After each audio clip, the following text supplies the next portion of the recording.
पूज्याय राघवेन्द्राय सत्यधर्मरताय च भजतां कल्पवृक्षाय नमतां ಕಾಮಧೇನುವೆ. ವಿದ್ಯಾಧಿರಾಜ ಶ್ರೀ ರಾಜ ಎಸ್ ಗುರುರಾಜಾಚಾರ್ಯ ಇವರ ಕಲಿಯುಗ ಕಲ್ಪತರು ಮೇರು ಕೃತಿಯ ಧ್ವನಿಸುರುಳಿ ಸಂಚಿಕೆ 87. ಹಿಂದಿನ ಸಂಚಿಕೆಯಲ್ಲಿ ವಾಗ್ದೇವಿಯ ದರ್ಶನ ಉಪದೇಶ ಎಂಬ ಶೀರ್ಷಿಕೆಯ ಉಳಿದ ಭಾಗ ಕೇಳಿದಿರಿ. ಲಕ್ಷ್ಮೀನಾರಾಯಣನ ಉಪನಯನ ಎಂಬ ಶೀರ್ಷಿಕೆಯೊಂದಿಗೆ ಸಂಚಿಕೆ 87 ಇದೀಗ ನಿಮಗಾಗಿ. ವೆಂಕಟನಾಥರ ಆಹ್ವಾನದಂತೆ ಎಲ್ಲ ಬಂಧು ಬಾಂಧವರು ಕುಮಾರ ಲಕ್ಷ್ಮೀನಾರಾಯಣನ ಉಪನಯನಕ್ಕಾಗಿ ಆಚಾರ್ಯರ ಮನೆಗೆ ಬಂದು ಸೇರಿದ್ದಾರೆ. ಎಲ್ಲರೂ ಸಂಭ್ರಮ ಸಂತೋಷಗಳಿಂದ ಉಪನಯನ ಕಾರ್ಯಾಸಕ್ತರಾಗಿದ್ದಾರೆ. ಹಜಾರದಲ್ಲಿ ಲಕ್ಷ್ಮೀನರಸಿಂಹಾಚಾರ್ಯ, ಗುರುರಾಜಾಚಾರ್ಯ, ರಾಮಚಂದ್ರಾಚಾರ್ಯ, ವಾಸುದೇವಾಚಾರ್ಯ, ಆನಂದ ತೀರ್ಥಾಚಾರ್ಯ ದಂಪತಿಗಳು ಮತ್ತು ಹುಡುಗರು ಆಚಾರ್ಯ ದಂಪತಿಗಳನ್ನು ಸುತ್ತುಗಟ್ಟಿ ಕುಳಿತು ಮಾತನಾಡುತ್ತಿದ್ದಾರೆ. ಆಗ ವೆಂಕಟಾಂಬಾದೇವಿ, ವೆಂಕಟನಾಥ, ನಮ್ಮ ನಾರಾಯಣ ನಿನ್ನ ಕೀರ್ತಿ ಪ್ರತಿಷ್ಠೆಗಳನ್ನು ಕೇಳಿ ಮಾವನಲ್ಲೇ ನಾನು ಓದಬೇಕೆಂದು ಹಠ ಹಿಡಿದಿದ್ದಾನೆ ಎಂದರು. ಕಮಲಾದೇವಿ, ಮೈದುನರು ಕುಮಾರ ವೆಂಕಟನಾರಾಯಣನಿಗೆ ಪಾಠ ಹೇಳುವುದಾಗಿ ಹಿಂದೆ ಹೇಳಿದ್ದನ್ನು ನೆನೆದು ಚಿಕ್ಕಪ್ಪನಲ್ಲಿ ಓದಲು ಕಳಿಸು ಎಂದು ದಿನ ಯಜಮಾನರೊಡನೆ ಜಗಳವಾಡುತ್ತಿದ್ದಾನೆ ಎಂದು ಹೇಳಿದರು. ರಾಮಚಂದ್ರಾಚಾರ್ಯರು, ಆಚಾರ್ಯರೇ, 9 ವರ್ಷಗಳ ಹಿಂದೆ ಮಧುರೆಯಲ್ಲಿ ಪೂಜ್ಯ ವಿಜಯೇಂದ್ರರು ನನ್ನ ಮಗ ಕೃಷ್ಣ ನಿಮ್ಮ ಶಿಷ್ಯನಾಗಬೇಕೆಂದು ಆಜ್ಞಾಪಿಸಿದ್ದರು. ಅದಿನ್ನೂ ಕಾರ್ಯರೂಪಕ್ಕೆ ಬಂದಿಲ್ಲ. ಸರಸ್ವತಮ್ಮ, ಸ್ವಾಮಿ, ನಮ್ಮ ಚಿರಂಜೀವಿಗೂ ಉಪನಯನವಾಗುತ್ತಲೇ ಪ್ರವಚನ ಪ್ರಾರಂಭಿಸಬೇಕು. ಗುರುರಾಜಾಚಾರ್ಯ, ಹೌದು ವೆಂಕಟನಾಥ, ಈ 4 ಶಿಷ್ಯರಿಗೂ ನೀನೇ ಪಾಠ ಹೇಳಬೇಕಪ್ಪ. ವೆಂಕಟನಾಥರು ನಗುತ್ತಾ, ಇದೇನು ಹುಡುಗರೆಲ್ಲರೂ ನಾನೇ ಗುರುವಾಗಬೇಕೆಂದು ಹಠ ಹಿಡಿದಂತಿದೆಯಲ್ಲ ಎಂದಾಗ ಎಲ್ಲ ಹುಡುಗರು, ಹೌದು, ಮತ್ತೆ ನಿನ್ನಂತೆ ನಾವು ಪಂಡಿತರಾಗಬೇಡವೇ ಎಂದರು. ವೆಂಕಟನಾಥರು ಸ್ವಲ್ಪ ನಿಧಾನಿಸಿ, ಇನ್ನು 6 ತಿಂಗಳು ತಡೀರಿ, ಅನಂತರ ನಾನೇ ನಿಮ್ಮೆಲ್ಲರನ್ನು ಕರೆಸಿಕೊಂಡು ಪಾಠ ಹೇಳಿ ಪಂಡಿತರನ್ನಾಗಿ ಮಾಡುತ್ತೇನೆ. ಸದ್ಯ ಈಗ ಭೋಜನವಾಗಲಿ ಎಂದು ನಕ್ಕರು. ಶ್ರೀ ಶಾಲಿವಾಂಶಿಕೆ 1543ನೇ ದುರ್ಮತಿ ಸಂವತ್ಸರದ ಮಾಘ ಬಹುಳ ಸಪ್ತಮಿ ಅಂದರೆ ಕ್ರಿಸ್ತಶಕ 1621ನೇ ದಿವಸ ಆಚಾರ್ಯರ ಮನೆಯಲ್ಲಿ ವಿಶೇಷ ಸಂಭ್ರಮ. ಬೆಳಿಗ್ಗಿನಿಂದ ವೆಂಕಟನಾಥಾಚಾರ್ಯರು ದೇವರ ಸಮಾರಾಧನಾ ಪ್ರಯುಕ್ತ ಪುಣ್ಯಾಹ, ನಾಂದಿ, ಕುಲದೇವತಾ ಪೂಜೆ, ನವಗ್ರಹ ಪೂಜೆ, ಹವನ ಹೋಮಗಳನ್ನು ನೆರವೇರಿಸಿ ಬ್ರಾಹ್ಮಣ ಸುವಾಸಿನಿಯರಿಗೆ ಮೃಷ್ಟಾನ್ನ ಭೋಜನ ಮಾಡಿಸಿದರು. ಮಾಘ ಬಹುಳ ನವಮಿ ದಿವಸ ಆಚಾರ್ಯ ದಂಪತಿಗಳು ಹಸೆಮಣೆಯ ಮೇಲೆ ಕುಳಿತು ಕುಮಾರ ಲಕ್ಷ್ಮೀನಾರಾಯಣನ ಉಪನಯನ ಕಾರ್ಯವನ್ನು ಸಂತೋಷೋತ್ಸಾಹದಿಂದ ನೆರವೇರಿಸುತ್ತಿದ್ದಾರೆ. ಬ್ರಹ್ಮೋಪದೇಶಕ್ಕೆ ಪೂರ್ವಭಾವಿಯಾಗಿ ಪ್ರಮುಖ ಕರ್ತವ್ಯವೊಂದನ್ನು ಒಟುವಿನ ತಂದೆ ನೆರವೇರಿಸುವ ಸಂಪ್ರದಾಯವಿದೆ. ಉಪನೀತನಾದ ಪುತ್ರನನ್ನು ರಕ್ಷಣೆಗಾಗಿ ದೇವತೆಗಳಿಗೆ ಸಮರ್ಪಿಸುವ ಕಾರ್ಯವನ್ನು ಔಪಚಾರಿಕವಾಗಿ ನೆರವೇರಿಸಬೇಕು. ತಂದೆ ತಾಯಿಗಳೇ ರಕ್ಷಕರಾಗಿರುವುದರಿಂದ ದೇವತೆಗಳಿಗೆ ಅರ್ಪಿಸುವುದು ಗೌಣ. ಆದರೆ ವೆಂಕಟನಾಥರು ತಾವು ಸನ್ಯಾಸಿಗಳಾಗುವುದರಿಂದ ಕುಮಾರನಿಗೆ ರಕ್ಷಕರಿಲ್ಲದಾಗುವುದೆಂಬ ವಿಚಾರ ಮನಸ್ಸಿನಲ್ಲುಂಟಾಗಿ ಅವರಿಗೆ ಸಂಕಟವಾಯಿತು. ಪುರೋಹಿತರು ಪುತ್ರನನ್ನು ಸೋಮಾದಿ ದೇವತೆಗಳಿಗೆ ಅರ್ಪಿಸುವ ಮಂತ್ರಗಳನ್ನು ಹೇಳಹತ್ತಿದರು.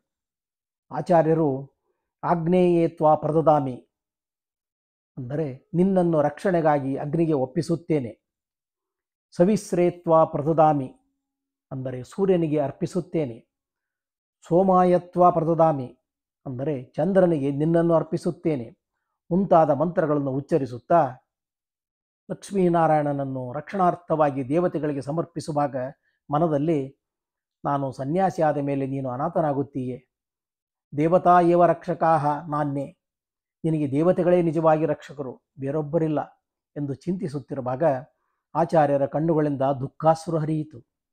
ಅವರ ಆಂತರ್ಯ, ಕಣ್ಣೀರಿನ ಕಾರಣ ಯಾರಿಗೂ ಅರ್ಥವಾಗಲಿಲ್ಲ. ಅವರೆಲ್ಲರೂ ಪಾಪ ವೆಂಕಟನಾಥರು ಗೌಣವಾಗಿ ಪುತ್ರನನ್ನು ದೇವತೆಗಳಿಗೆ ರಕ್ಷಣಾರ್ಥವಾಗಿ ಅರ್ಪಿಸುವುದನ್ನು ಸಹಿಸಲಾಗದೆ ಕಣ್ಣೀರಿಡುತ್ತಿದ್ದಾರೆ ಎಂದು ಭಾವಿಸಿ ಬಂಧು ಬಾಂಧವರಾದಿಯಾಗಿ ಸಕಲರು ದುಃಖಿಸಿ ಕಣ್ಣೀರಿಟ್ಟರು. ಅನಂತರ ಆಚಾರ್ಯರು ಮಗನಿಗೆ ಗಾಯತ್ರಿ ಉಪದೇಶ ಮಾಡಿದರು. ಅದೇ ಸಮಯಕ್ಕೆ ದಯಮಾಡಿಸಿದ ಶ್ರೀ ಸುಧೀಂದ್ರ ತೀರ್ಥರನ್ನು ಗುರುರಾಜಾಚಾರ್ಯಾದಿಗಳು ಗೌರವದಿಂದ ಸ್ವಾಗತಿಸಿ ಕರೆತಂದು ಪೀಠದಲ್ಲಿ ಕುಳ್ಳಿರಿಸಿದರು. ಆಚಾರ್ಯರು ಚಿರಂಜೀವಿ ಲಕ್ಷ್ಮೀನಾರಾಯಣನು ಮಾಡುವ ಪಾದಪೂಜೆಯನ್ನು ಸ್ವೀಕರಿಸಿ ಗುರುಪದೇಶವನ್ನು ಅನುಗ್ರಹಿಸಬೇಕು ಎಂದು ಪ್ರಾರ್ಥಿಸಿದರು. ಆಗ ಶ್ರೀ ಸುಧೀಂದ್ರರು, ಆಚಾರ್ಯ, ಅದಕ್ಕೆ ಮೊದಲು ನೀವು ಮತ್ತು ಸೌಭಾಗ್ಯವತಿ ಸರಸ್ವತಿಯಿಂದ ನಾವು ಪಾದಪೂಜಾ ಮಾಡಿಸಿಕೊಳ್ಳಲು ಆಶಿಸಿದ್ದೇವೆ ಎಂದರು. ಆಗ ಗುರುಗಳ ಕಣ್ಣಿನಿಂದ 4 ಹನಿ ನೀರು ದೊರಿತು. ಗುರುಗಳು ತಾನು ಪತ್ನಿಯೊಡನೆ ಮಾಡಬಹುದಾದ ಗೃಹಸ್ಥಾಶ್ರಮದ ಕರ್ತವ್ಯ ಈ ಪಾದಪೂಜೆಯೊಂದೇ ಕೊನೆಯದೆಂಬ ಕನಿಕರದಿಂದ ಅಪ್ಪಣೆ ಮಾಡಿದ್ದಾರೆಂದು ಆಚಾರ್ಯರು ಅರಿತರು. ಆಗ ಅವರ ಕಣ್ಣಿನಿಂದ ದಳದಳ ನೀರು ಹರಿಯಿತು. ಮುಗ್ಧ ಸ್ವಭಾವದ ಸರಸ್ವತಮ್ಮನವರಿಗೆ ಪರಮಾನಂದವಾಯಿತು. ಅವರು ಪತಿಯೊಡನೆ ಸಡಗರ ಸಂಭ್ರಮಾನಂದದಿಂದ ಶ್ರೀಗಳವರಿಗೆ ಪಾದಪೂಜೆ ಮಾಡಿದರು. ಪಾಪ ಅವರೇನು ಬಲ್ಲರು, ಪತಿಯೊಡನೆ ತಾನು ಗುರುಗಳಿಗೆ ಮಾಡುವ ಪಾದಪೂಜೆ ಇದೇ ಕೊನೆಯದೆಂದು. ಶ್ರೀಗಳವರು ಮಂತ್ರಮುದ್ರಾಧಾರಣ ಮಾಡಿ ಫಲಮಂತ್ರಾಕ್ಷತೆ ನೀಡಿ ಆಶೀರ್ವದಿಸಿ ನಂತರ ಲಕ್ಷ್ಮೀನಾರಾಯಣನಿಂದ ಪಾದಪೂಜೆ ಸ್ವೀಕರಿಸಿ ಗುರುಪದೇಶ ಮಾಡಿ ಫಲಮಂತ್ರಾಕ್ಷತ ಅನುಗ್ರಹಿಸಿದರು. ತರುವಾಯ ಫಲಪೂಜೆ ಮಾಡಿ ಗುರುಗಳಿಗೆ ಮರ್ಯಾದೆ ಸಲ್ಲಿಸಿದ ಮೇಲೆ ಶ್ರೀಗಳವರು ಆಚಾರ್ಯ ದಂಪತಿಗಳಿಗೆ ಲಕ್ಷ್ಮೀನಾರಾಯಣನಿಗೆ ಅಮೂಲ್ಯ ಉಡುಗೊರೆಗಳನ್ನಿತ್ತು ಆಶೀರ್ವದಿಸಿ ಶ್ರೀಮಠಕ್ಕೆ ತೆರಳಿದರು. ಅನಂತರ ಸರ್ವರಿಗೂ ಗಂಧ ಪುಷ್ಪ ಫಲತಾಂಬೂಲ ದಕ್ಷಿಣ ಪ್ರದಾನವಾಗಿ ಮಧ್ಯಾಹ್ನ ಬ್ರಾಹ್ಮಣ ಸುವಾಸಿನಿಯರಿಗೆ ಮೃಷ್ಟಾನ್ನ ಭೋಜನ ತಾಂಬೂಲ ದಕ್ಷಿಣ ಪ್ರದಾನಾದಿಗಳದ ಮೇಲೆ ಉಪನಯನ ಸಮಾರಂಭವು ಸಾಂಗವಾಯಿತು. ಏಕಾದಶಿ ದಿವಸ ಸರಸ್ವತಮ್ಮನವರು ಶ್ರೀಮಠಕ್ಕೆ ಹೋಗಿ ಬರುವಾಗ ಕೆಲ ಹೆಂಗಸರು ವೆಂಕಟನಾಥರಿಗೆ ಆಶ್ರಮವಾಗುವುದಂತೆ, ಅದಕ್ಕೆ ಈಗ ಮಗನಿಗೆ ಉಪನಯನ ಮಾಡಿದರಂತೆ ಮುಂತಾಗಿ ಗುಜುಗುಜು ಮಾತನಾಡಿಕೊಂಡು ವಿಚಾರವು ಕರ್ಣಾಕರ್ಣಿಯಾಗಿ ಸರಸ್ವತಮ್ಮನವರಿಗೆ ತಿಳಿದು ವಜ್ರಾಘಾತವಾದಂತಾಯಿತು. ಹೃದಯ ಕಿವಿಗಳಿಗೆ ಶೂಲ ಇರಿದಂತಾಯಿತು. ಕರಳು ಕತ್ತರಿಸಿ ಬಂದಂತಾಯಿತು. ಅವರ ಕಣ್ಣಿನಿಂದ ಧಾರಾಕಾರವಾಗಿ ದುಃಖಾಶ್ರು ಹರಿಯಿತು. ಅದು ಪತಿವಿಯೋಗ ವಿರಹಾಗ್ನಿಗೆ ತಮ್ಮ ದೇಹವೆಂಬ ಹವ್ಯ ದ್ರವ್ಯವನ್ನು ನೀಡಲು ಕಣ್ಣೀರೆಂಬ ಜಲದಿಂದ ಪ್ರೋಕ್ಷಣ ಮಾಡುತ್ತಿರುವರೋ ಎಂಬಂತೆ ಸರಸ್ವತಮ್ಮನವರು ದುಃಖಾಶ್ರವನ್ನು ಸುರಿಸಿದಂತೆ ಕಾಣುತ್ತಿತ್ತು. ಮನೋದೌರ್ಬಲ್ಯಕ್ಕೊಳಗಾಗಿ ತಮ್ಮ ಮನದಳಲನ್ನು ಮೇಲೆ ತೋರ್ಪಡಿಸಿಕೊಳ್ಳದೆ ಅಂದಿನ ದಿನವನ್ನು ಸರಸ್ವತಮ್ಮ ಹೇಗೋ ಕಳೆದರು. ದ್ವಾದಶಿ ಮಧ್ಯಾಹ್ನ ಉಪನಯನಕ್ಕೆ ಬಂದವರೆಲ್ಲರನ್ನು ಉಡುಗೊರೆಯಿಂದ ಸಂತೋಷಪಡಿಸಿ ಕಳುಹಿಸಿ ಆಚಾರ್ಯರು ಅಕ್ಕ ಭಾವ ಅಣ್ಣ ಗುರುರಾಜಾಚಾರ್ಯರೊಡನೆ ಮಾತನಾಡುತ್ತಾ ಕುಳಿತಿದ್ದರು. ಸಾಯಂಕಾಲ ಸರಸ್ವತಮ್ಮ ಕಮಲಾದೇವಿ ಲಕ್ಷ್ಮೀನಾರಾಯಣ ಮತ್ತು ಹುಡುಗರೊಡನೆ ಕುಂಬೇಶ್ವರ ಸಾರಂಗಪಾಣಿ ದೇವರ ದರ್ಶನ ಮಾಡಿ ಸೇವೆ ಸಲ್ಲಿಸಿ ಬರಲು ಹೊರಟರು. ಆಗ ವೆಂಕಟನಾಥರು ಶ್ರೀ ಸುಧೀಂದ್ರ ಗುರುಗಳು ತಮಗೆ ಪರಮಹಂಸಾಶ್ರಮವಿತ್ತು ತಮ್ಮ ಉತ್ತರಾಧಿಕಾರಿಗಳನ್ನಾಗಿ ಮಾಡಿಕೊಳ್ಳಲಿರುವ ವಿಚಾರವನ್ನು ಸಾಧ್ಯಂತವಾಗಿ ತಿಳಿಸಿ, ಸರಸ್ವತಿ ಲಕ್ಷ್ಮೀನಾರಾಯಣರ ರಕ್ಷಣೆಯ ಭಾರ ಇನ್ನು ಹಿರಿಯರಾದ ನಿಮಗೇ ಸೇರಿದ್ದು ಎಂದು ಹೇಳಿದರು. ಅದನ್ನಾಲಿಸಿ ಸರ್ವರಿಗೂ ಆಶ್ಚರ್ಯ ಆನಂದಗಳುಂಟಾದವು. ಭಾವ ಅಣ್ಣಂದಿರು, ವೆಂಕಟನಾಥ ನೀನೆಂಥ ಭಾಗ್ಯಶಾಲಿ, ಶ್ರೀ ಮದಾಚಾರ್ಯರ ವೇದಾಂತ ಸಾಮ್ರಾಜ್ಯಾಧೀಶ್ವರನಾಗುವ ಸುಕೃತಶಾಲಿ ನೀನು, ಶ್ರೀ ವಿಜಯೇಂದ್ರರು ಮತ್ತು ಅಪ್ಪ ಹೇಳುತ್ತಿದ್ದುದೆಂದು ಸತ್ಯವಾಯಿತು ಎಂದರು. ವೆಂಕಟಾಂಬದೇವಿ ಕಣ್ಣೀರಿಡುತ್ತಾ, ವೆಂಕಟನಾಥ ಇದೊಂದು ಅಪೂರ್ವ ಘಟನೆ, ನೀನೊಬ್ಬ ಮಹಾಪುರುಷ, ನಮ್ಮ ವಂಶದ ಕೀರ್ತಿ ನಿನ್ನಿಂದ ಲೋಕವಿಖ್ಯಾತವಾಗುವುದು, ಸಂತೋಷ. ಆದರೆ ಸಹೋದರ, ಪಾಪ ಸರಸ್ವತಿಯನ್ನು ನೆನೆದರೆ ನನಗೆ ಅತೀವ ವೇದನೆಯಾಗುತ್ತದೆ. ಕೇವಲ 23 ವಸಂತಗಳನ್ನು ದಾಟಿರುವ ಸುಮ ಕೋಮಲೆ ಈ ಆಘಾತವನ್ನು ಸಹಿಸಬಲ್ಲಳೆ? ಹೂವಿನಂತೆ ಮೃದುವಾದ ಅವಳ ಹೃದಯ ಒಡೆದ ಚೂರಾಗುವುದು. ತಮ್ಮ, ಅವಳ ಬಹಿಪ್ರಾಣವೇ ನೀನಾಗಿರುವೆ. ಅಬ್ಬಾ, ಅವಳ ಪತಿಭಕ್ತಿ, ನಿನ್ನಲ್ಲಿರುವ ಪ್ರೇಮ ಅದೆಷ್ಟೆಂದು ವರ್ಣಿಸಲಿ. ನಿನ್ನ ವಿಯೋಗ ವಿರಹವನ್ನು ಅವಳು ಖಂಡಿತ ಸಹಿಸಲಾರಳು. ವೆಂಕಟನಾಥ, ನಿಮ್ಮ ಪುಟ್ಟ ಸುಖಿ ಸಂಸಾರವು ದುಃಖದ ಆಗರವಾಗುವುದನ್ನು ನನಗೇ ಸಹಿಸಲಾಗದಂತಿರುವ ಪಾಪ ಸರಸ್ವತಿಯ ಗತಿಯೇನಪ್ಪ? ಲಕ್ಷ್ಮೀನಾರಾಯಣನ ಅಭ್ಯುದಯವೆಂತಾದೀತು? ಹಾಯ್, ನನಗೇನೂ ತೋರಿದಂತಾಗಿದೆಯಪ್ಪ ಎಂದು ಅಳಹತ್ತಿದರು. ಆಗ ವೆಂಕಟನಾಥ, ಅಕ್ಕ ನೀನೇ ಹೀಗೆ ಧೃತಿ ಕೆಟ್ಟರೆ ಸರಸ್ವತಿಗೆ ಸಮಾಧಾನ ಹೇಳುವವರಾರು? ಅವಳದೇ ನನಗೆ ಚಿಂತೆಯಾಗಿದೆ. ನನ್ನ ಪ್ರೇಮದ ವಿನಃ ಅವಳಿಗೆ ಜಗತ್ತೇ ಶೂನ್ಯ. ಭಾವ ಅಕ್ಕ ಅಣ್ಣ ನೀವೇ ಅವಳ ಮನವೊಲಿಸಿ ತುರ್ಯಾಶ್ರಮಕ್ಕೆ ಸಮ್ಮತಿ ಕೊಡಿಸಬೇಕು. ಆಚಾರ್ಯರ ಈ ಮಾತು ಕೇಳಿ ಮೂವರು, ಛೇಛೆ, ಈ ಕಾರ್ಯ ನಮ್ಮಿಂದಾಗದಪ್ಪ, ಅದು ನಿನ್ನ ಕರ್ತವ್ಯ ಧರ್ಮ ಎಂದರು. ಆಚಾರ್ಯರು, ಸರಿ, ನಾನೇ ಪ್ರಯತ್ನಿಸುತ್ತೇನೆ. ದೇವರೇ ಅವಳ ಮನಸ್ಸನ್ನು ಪರಿವರ್ತಿಸಿ ಸಮ್ಮತಿ ಕೊಡಿಸಬೇಕು. ಅದಿರಲಿ, ಭಾವ ಅಣ್ಣ ನಾಳೆಯೇ ತಂಜಾವೂರಿಗೆ ಶ್ರೀಗಳೊಡನೆ ಹೊರಡಬೇಕು. ಫಾಲ್ಗುಣ ಶುಕ್ಲ ಪಾಡ್ಯ ಸನ್ಯಾಸಕ್ಕೆ ಫಲಮಂತ್ರಾಕ್ಷತೆ ಅನುಗ್ರಹಿಸುವರು. ಬಿದಿಗೆ ರಾಜಸ್ಥಾನದಲ್ಲಿ ಸಾಮ್ರಾಜ್ಯ ಪಟ್ಟಾಭಿಷೇಕ ನೆರವೇರುವುದು. ಭಾವ, ನೀವು ನನ್ನ ಜೊತೆಗಿರಬೇಕು. ಅಣ್ಣ, ನೀವು ಅತ್ತೆಗೆ ಇಲ್ಲಿಯೇ ಇದ್ದು ಸರಸ್ವತಿಯನ್ನು ಸಂಭಾಳಿಸಬೇಕು. ಇನ್ನು ಮುಂದೆ ಈ ಮನೆ, ಲಕ್ಷ್ಮೀನಾರಾಯಣ ಎಲ್ಲ ಭಾರವೂ ನಿಮಗೆ ಸೇರಿದ್ದು. ನೀವು ನನಗೆ ಸನ್ಯಾಸಕ್ಕೆ ಅನುಮತಿ ಕೊಟ್ಟು ಆಶೀರ್ವದಿಸಿರಿ ಎಂದು ಕಣ್ಣೀರು ಸುರಿಸುತ್ತಾ ಭಾವ ಅಣ್ಣ ಅಕ್ಕಂದರಿಗೆ ನಮಸ್ಕರಿಸಿದರು.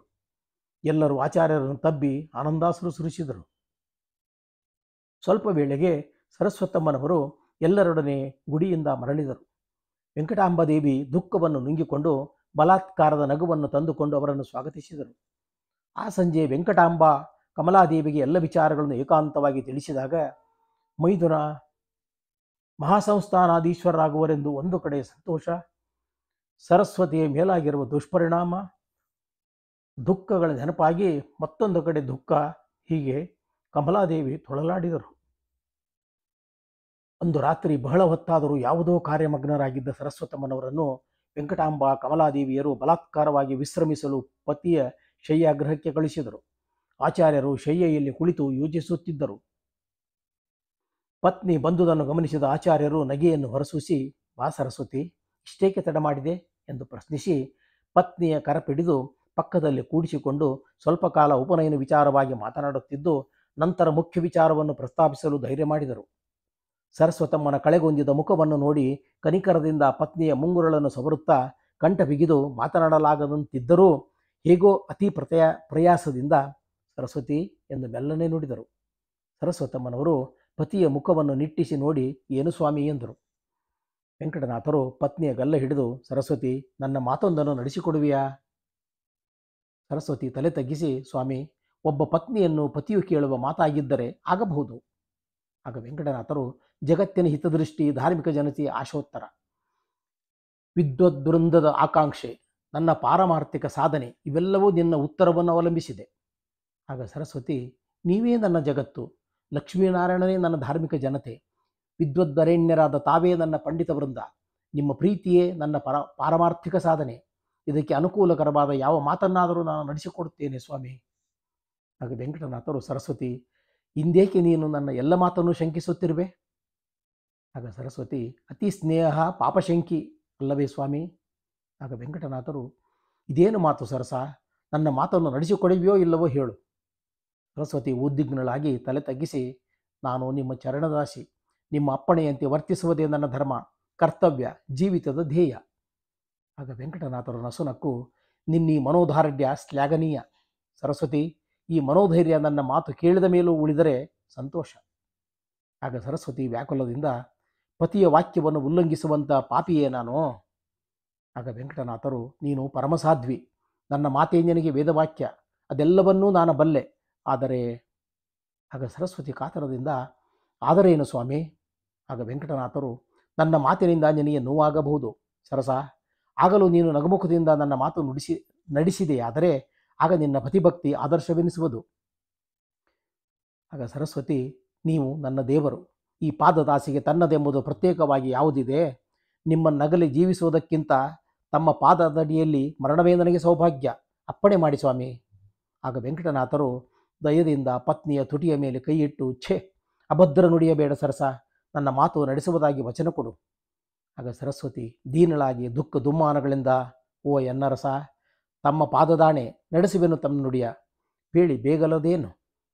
ಪತ್ನಿಯ ಮಾತು ಕೇಳಿ ಆಚಾರ್ಯರು ಶ್ರೀ ಸುಧೀಂದ್ರರಿಗಾದ ಕನಸುಗಳು, ಗುರುಗಳು ತಮ್ಮನ್ನು ಕರೆಸಿಕೊಂಡು ಸನ್ಯಾಸ ಸ್ವೀಕರಿಸುವಂತೆ ಹೇಳಿದ್ದು, ಅದಕ್ಕೆ ತಾವು ಒಪ್ಪದೆ ಮನೆಗೆ ಬಂದದ್ದು, ಅದೇ ಚಿಂತೆಯಲ್ಲಿ ನಿದ್ರಿಸದೆ ಕುಳಿತಿರುವಾಗ ಬೆಳಗಿನ ಜಾವ ಸಾಕ್ಷಾತ್ ಸರಸ್ವತಿ ದೇವಿಯು ಪ್ರತ್ಯಕ್ಷಳಾಗಿ ಉಪದೇಶ ಮಾಡಿ ಮಂತ್ರೋಪದೇಶ ಮಾಡಿ ಅದೃಶ್ಯಳಾದುದೇ ಮೊದಲಾದ ಸಮಸ್ತ ವಿಚಾರವನ್ನು ಒಂದೊಂದಾಗಿ ಹೇಳಿದರು. ಪತಿಗಳ ಒಂದೊಂದು ಮಾತು ಸರಸ್ವತಮ್ಮನವರ ಹೃದಯವನ್ನು ಶೂನ್ಯದಂತೆ ಎರಿಯ ಹತ್ತಿತು.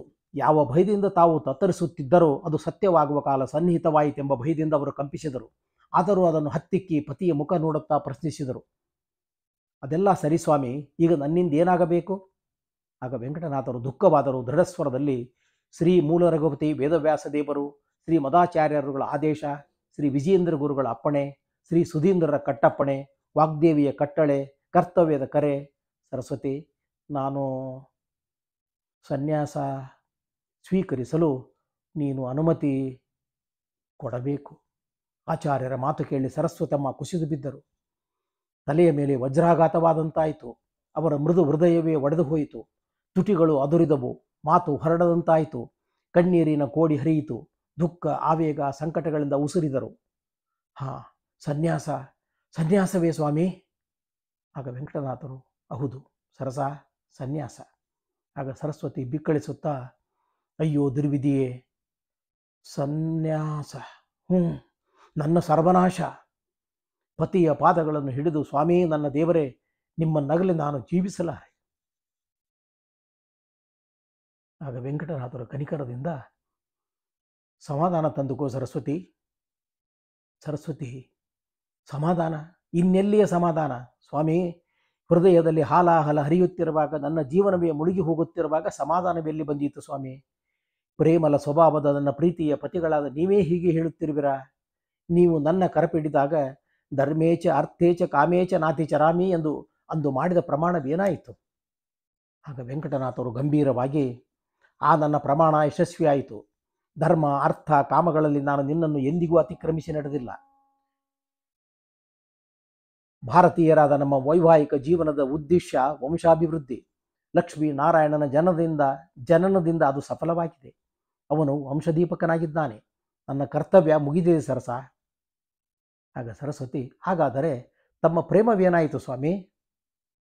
ಆಗ ವೆಂಕಟನಾಥರು, ಅದೀಗ ವೈರಾಗ್ಯದಲ್ಲಿ ಪರ್ಯವಸನ ಹೊಂದಿ ಪ್ರೇಮಕ್ಕೆ ಉತ್ತಮ ಪಾತ್ರನಾದ ಪರಮಾತ್ಮನತ್ತ ಪ್ರವಾಹ ರೂಪವಾಗಿ ಹರಿಯುತ್ತಿದೆ. ನಿನ್ನ ಅನುಮತಿಗಾಗಿ ಕಾದಿದ್ದೇನೆ ಸರಸ್ವತಿ. ಆಗ ಸರಸ್ವತಿ ಅಳುತ್ತಾ, ನನ್ನ ದೇವರೇ, ನನ್ನನ್ನು ತ್ಯಜಿಸಿರಿ, ಸನ್ಯಾಸಿಗಳಾಗಿರಿ ಎಂದು ನನ್ನೀ ಬಾಯಿಂದಲೇ ಹೇಳಿ ಅನುಮತಿ ನೀಡಬೇಕೇ? ಆಗ ವೆಂಕಟನಾಥರು ನೊಂದು, ಅನಿವಾರ್ಯ ಸರಸ್ವತಿ. ನಿನ್ನ ಮನದಳಲು ನನಗೆ ಗೊತ್ತಿದೆ. ನಿಜ, ನನ್ನ ವಿಯೋಗ ವಿರಹ ದುಃಖವನ್ನು ನೀನು ಸಹಿಸಲಾರೆ, ಅದನ್ನು ಬಲ್ಲೆ. ಜಗತ್ತಿನ ಕಲ್ಯಾಣದ ದೃಷ್ಟಿಯಿಂದ ನೀನೀಗ ಸಮ್ಮತಿ ನೀಡಲೇಬೇಕು. ಆ ಉದಾತ್ತ ದೃಷ್ಟಿಯಿಂದ ನಿನ್ನ ತ್ಯಾಗದ ಮಹತ್ವವನ್ನು ಅರಿತೆಯೇ ಆದರೆ ನೀನಿಂತು ದುಃಖಿಸಲಾರೆ. ಜಗತ್ತು ನಿನ್ನನ್ನು ತ್ಯಾಗಮಯಿ ಎಂದು ಗೌರವಿಸುವುದು. ಸರಸ್ವತಿ, ಕೇಳಿಲ್ಲಿ ನನ್ನ ನಿರ್ಧಾರ ಅಚಲ. ಅದನ್ನಾರೂ ಬದಲಿಸಲಾರರು. ಇನ್ನು ಉಳಿದಿರುವುದು ನಿನ್ನ ಒಪ್ಪಿಗೆ ಮಾತ್ರ. ಪ್ರಿಯೆ, ಹೇಳು, ಹೃತ್ಪೂರ್ವಕವಾಗಿ ಒಪ್ಪಿರುವೆನೆಂದು ಹೇಳು ಸರಸ್ವತಿ. ಆಗ ಸರಸ್ವತಿ ಕಣ್ಣೀರು ಸುರಿಸುತ್ತಾ ಗದ್ಗದ ಕಂಠದಿಂದ, ನೀವೇ ನಿರ್ಧರಿಸಿ ಬಿಟ್ಟಿರುವಾಗ ನಾನೇನು ಹೇಳಬಲ್ಲೆ ಸ್ವಾಮಿ? ನಾನು ಅಬಲೆ, ನಿಮ್ಮ ಪಾದದಾಸಿ. ನೀವು ನನ್ನ ಪ್ರಭುಗಳು, ಸ್ವತಂತ್ರರು. ಸರಿ, ನಿಮ್ಮ ಚಿತ್ತ. ನಿಮ್ಮ ಪಾದ ಸೇವೆ ಮಾಡುವ ಭಾಗ್ಯ ನನಗೆ ಇನ್ನಿಲ್ಲವಾಯಿತು. ನಾನು ಪಾಪಿಷ್ಟೇ. ಸ್ವಾಮಿ, ನಿಮ್ಮ ಮನಸ್ಸಿಗೆ ಬಂದಂತೆ ಮಾಡಿರಿ ಎಂದು ಪತಿಯ ಚರಣಗಳ ಮೇಲೆ ಶಿರವಿರಿಸಿ ಕಣ್ಣೀರಿನಿಂದ ಪತಿಯ ಪಾದವನ್ನು ತೊಳೆಯುತ್ತಾ ನಿಶ್ಚಲರಾಗಿ ಕುಳಿತುಬಿಟ್ಟರು. ವೆಂಕಟನಾಥರು ಒಮ್ಮೆ ಸಮಾಧಾನದ ಉಸಿರು ಬಿಟ್ಟು ಪತ್ನಿಯ ಮುಂಗುರುಳು ಬೆನ್ನುಗಳನ್ನು ಸವರುತ್ತಾ ನಾನಾ ವಿಧವಾಗಿ ಸಮಾಧಾನ ಮಾಡ ಹತ್ತಿದರು. ಹೀಗೆ ದುಃಖ ಕಣ್ಣೀರಿನಿಂದಲೇ ಪತಿಪತ್ನಿಯರು ಅಂದಿನ ರಾತ್ರಿ ಕಳೆದರು. ಅತ್ತು ಸರಸ್ವತಮ್ಮನವರ ಕಣ್ಣೀರು ಬತ್ತಿ ಹೋಯಿತು. ಸೂರ್ಯೋದಯವಾಗುತ್ತಿರುವುದನ್ನು ಗಮನಿಸಿ ಆಚಾರ್ಯರು ಅತಿ ಕಷ್ಟದಿಂದ ಪತ್ನಿಯು ಬಿಗಿಯಾಗಿ ಹಿಡಿದಿರುವ ತಮ್ಮ ಕಾಲನ್ನು ಬಿಡಿಸಿಕೊಂಡು ಹೊರಟರು. ಸರಸ್ವತಮ್ಮ, ಸ್ವಾಮಿ, ನನ್ನ ದೇವರೇ, ನನ್ನ ಕೈಬಿಡಬೇಡಿ ಎಂದು ಕೂಗಿ ಎಚ್ಚರ ತಪ್ಪಿದರು. ಹೊರಬಂದು ಅಳುತ್ತಾ ನಿಂತಿರುವ ಅಕ್ಕ ಅತ್ತಿಗೆಯರನ್ನು ಕಂಡು ಆಚಾರ್ಯರು ಕಣ್ಣಂಚಿನಲ್ಲಿ ಮಿಡಿದ ಕಣ್ಣೀರನ್ನು ಒರೆಸಿಕೊಂಡು ಅಕ್ಕ ಅತ್ತಿಗೆಯರಿಗೆ ಸರಸ್ವತಿಯನ್ನು ಗಮನಿಸಿರಿ ಎಂದಿಷ್ಟೇ ಹೇಳಿ ಸ್ನಾನಹೀನಗಳಲ್ಲಿ ಮಗ್ನರಾದರು. ಬೆಳಗ್ಗೆ 9 ಗಂಟೆಯ ಸಮಯದಲ್ಲಿ ರಾಮಚಂದ್ರಾಚಾರ್ಯರು ಆಚಾರ್ಯರನ್ನು ಮಠಕ್ಕೆ ಕರೆದೊಯ್ಯಲು ಬಂದರು. ವೆಂಕಟನಾಥರು ಸನ್ಯಾಸ ಸ್ವೀಕರಿಸಲು ಗುರುಗಳೊಡನೆ ತಂಜಾಪುರಕ್ಕೆ ಹೊರಡುವ ವಿಚಾರ ತಿಳಿದು ಎಲ್ಲರೂ ಆಚಾರ್ಯರನ್ನು ಸುತ್ತುಗಟ್ಟಿ ನಿಂತರು.